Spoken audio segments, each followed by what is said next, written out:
Halo teman-teman, terima kasih sudah mampir di channel Rekap Filmku. Hai semuanya, apa kabar? Semoga kalian sehat selalu dan bahagia. Pada video kali ini saya akan merangkum sebuah film yang berjudul Jailbait. Film yang dirilis tahun 2014 ini menceritakan tentang seorang wanita yang pandai bermain cello bernama Anna Nix. Anna dijerat kasus pembunuhan ayah tirinya, yang padahal saat itu ia hanya membela diri karena ayah tirinya ingin memperkaosnya. Hingga ia pun dijerat hukuman 4-9 tahun penjara. Di penjara ia harus beradaptasi dengan lingkungan yang keras, bahkan menjadi bahan bully napi lain.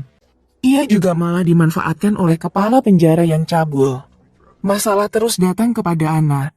Bagaimanakah kisah Anna selanjutnya? Oke, langsung saja kita mulai alur filmnya. Film dibuka dengan memperlihatkan Anna yang sedang bermain cello di kamarnya. Tak lama kemudian ayah tirinya datang dalam kondisi mabuk dan langsung melakukan pelecehan pada Anna. Sialnya Anna yang hendak membela diri, malah tak sengaja mendorong ayahnya itu, sehingga terbentur meja dan tertusuk vas bunga. Kejadian tersebut langsung menewaskan ayah tirinya saat itu juga. Atas insiden itu, Anna pun harus melakukan persidangan namun tak ada saksi atas kejadian itu. Namun pernyataan Anna diragukan hingga tak mendapatkan keringanan hukuman sama sekali. Bahkan ibu kandungnya sendiri malah membela suaminya dengan alasan bahwa pria itu sangat baik dan tak pernah berbuat senonoh pada Anna. Atas pernyataan ibunya itu, Anna pun mendapat hukuman 4-9 tahun di rutan khusus remaja. Keesokannya Anna bersama napi lain diantar memasuki rutan khusus remaja. Di sana mereka mendapat perlakuan kasar dari para sipir. Mereka juga disambut oleh kepala penjara yang bernama Frank. Frank menegaskan bahwa mereka harus selalu mematuhi perintah darinya maupun sipir lainnya. Setelah melakukan pemeriksaan dan perkenalan dengan kepala sipir, Anna dan napi lainnya diantar menuju kamar selanya masing-masing. Anna lalu ditempatkan satu sela dengan Jenny, namun tak banyak percakapan antara mereka, karena sepertinya Jenny merupakan orang yang tertutup. Keesokan harinya saat di lapangan penjara, Anna dihampiri oleh Cody. Ia mengajak Anna untuk bergabung dengan gengnya.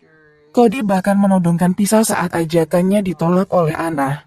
Tak sampai situ saja, saat jam makan siang Cody kembali mengajak Anna untuk bergabung. Namun lagi-lagi Anna menolak ajakan tersebut. Alhasil ia pun mendapat perlakuan buruk dari Cody. Cody dan kelompoknya menyiksa Anna habis-habisan, hingga Anna pun berakhir di ruang medis. Di ruang medis Anna ditanya oleh sipir mengenai kronologi kejadian tersebut. Namun Anna malah tutup mulut tentang kejadian itu, karena ia khawatir akan mendapat masalah baru jika menceritakannya. Perawat di sana menyarankan Anna untuk menceritakan kejadian itu kepada Frank dan meminta perlindungan dari Frank. Atas saran perawat itu, Anna pun mendatangi kantor Frank.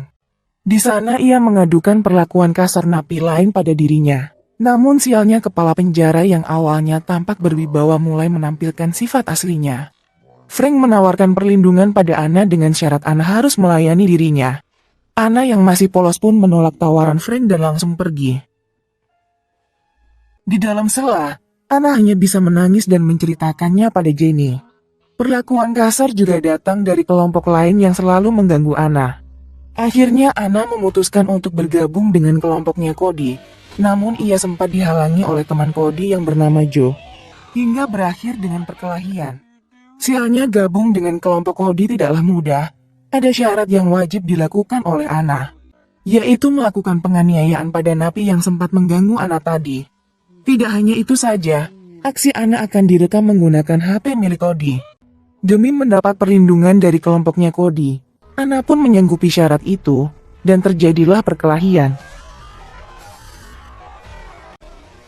Keributan itu membuat Anna harus mendekam di sela isolasi selama 2 hari. Ia juga harus mendekam di sela isolasi tanpa busana sehelai pun. Singkat cerita, setelah keluar dari sela isolasi, Anna diantarkan ke ruangannya Frank. Frank mengancam Anna akan diberi hukuman sela isolasi lagi setiap bulannya, jika Anna menolak melayani Frank.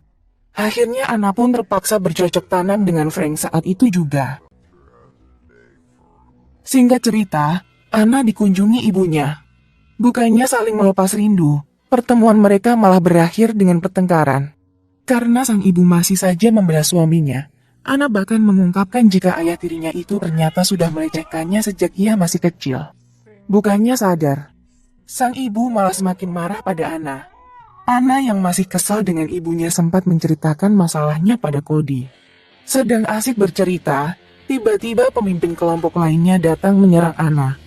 Akhirnya keributan pun tak terhindarkan lagi.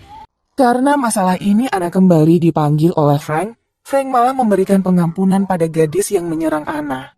Ia malah memaksa Ana untuk melayani nafsu birahinya saat itu juga.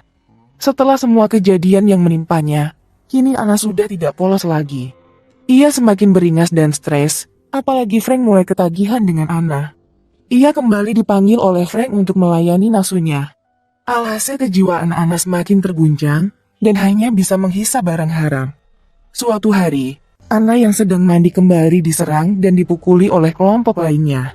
Saat itu Ana tidak bisa melawan, karena mereka melakukan pengeroyokan. Ana pun berakhir babak belur.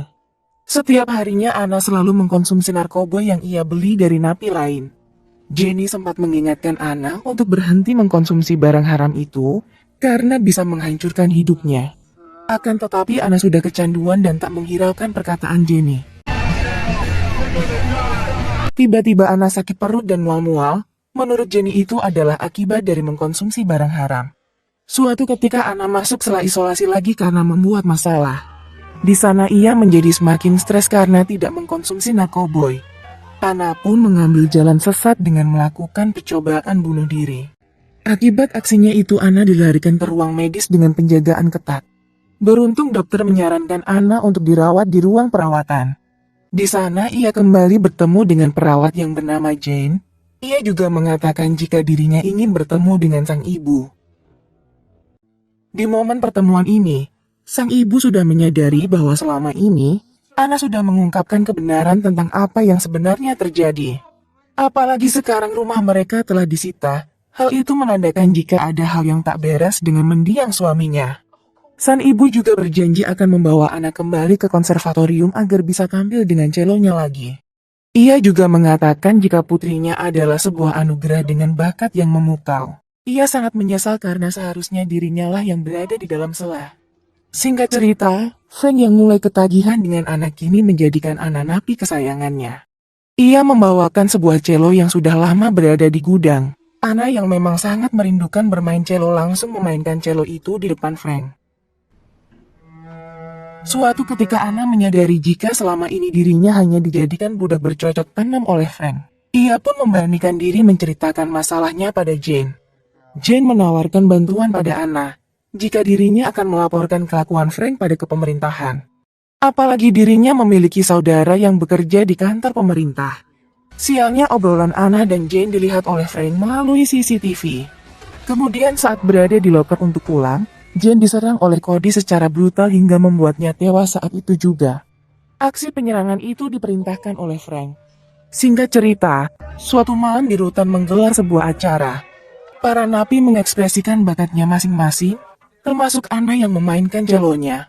Frank yang melihat pertunjukan Ana malah semakin jatuh hati. Ia menjanjikan Ana kebebasan bersyarat yang akan dilakukan di bulan berikutnya. Mendengar hal itu Ana merasa senang karena akan bebas dari penjara lebih cepat. Ia juga mengatakan kabar itu pada Jenny. Namun Jenny tidak percaya pada perkataan Frank, karena kepala penjara itu pasti tidak mau kehilangan kemolekan tubuh Ana. Menyadari apa yang diucapkan Jenny ada benarnya, ia pun mulai menyusun rencana untuk menghancurkan Frank. Sidang kebebasan bersyarat juga akan dilakukan minggu depan, di mana sidang itu juga akan dihadiri oleh pihak kejaksaan. Ana pun lalu menemui Cody untuk bisa meminjam HP-nya. HP itu akan ia gunakan untuk merekam aksi mantap-mantap yang dilakukan Frank kepada dirinya. Mendengar hal tersebut, Cody pun mendukung aksi Ana dan meminjamkan HP-nya. Di ruang kerjanya, Frank kembali memanggil Ana untuk melayaninya. Dan tanpa sepengetahuan Frank, Ana berhasil merekam kejadian mantap-mantap itu. Singkat cerita, hari sidang kebebasan bersyarat pun tiba. Dan satu persatu napi dipanggil untuk menghadap hakim, termasuk Frank yang juga berada di sana. Dan kini giliran Ana. Ia mengawali sesi persidangan dengan baik dan sopan karena ia berharap bisa mendapat kebebasan. Namun ternyata kepala penjara malah memberatkan Anna dengan berbagai alasan. Dan meminta hakim untuk tetap membuat Anna berada di penjara tersebut. Namun karena Anna sudah tidak tahan lagi dengan keadaan di dalam penjara, ia memberanikan diri memperlihatkan hasil rekamannya. Semua orang sangat terkejut termasuk Frank sendiri. Meskipun sempat merebut ponselnya dari Anna, namun tetap Frank akan dilakukan pemeriksaan dan ditangkap atas tuduhan pemerkosaan dan tindak kejahatan lainnya. Saat itu juga pihak pengadilan memberikan kebebasan bersyarat pada Anna, serta meminta maaf atas kejadian yang telah menimpa Anna. Akhirnya Anna pun mengemasi barang-barangnya dan mengucapkan perpisahan pada Jenny dan Cody. Di akhir film tangisan Anna pecah saat keluar dari penjara dan disambut oleh sang ibu. Ia juga kini bisa bermain cello kembali serta disaksikan oleh sang ibu. Dan film pun selesai. Demikianlah alur dari film Jailbait. Semoga kalian terhibur, dan sampai jumpa di alur cerita film berikutnya.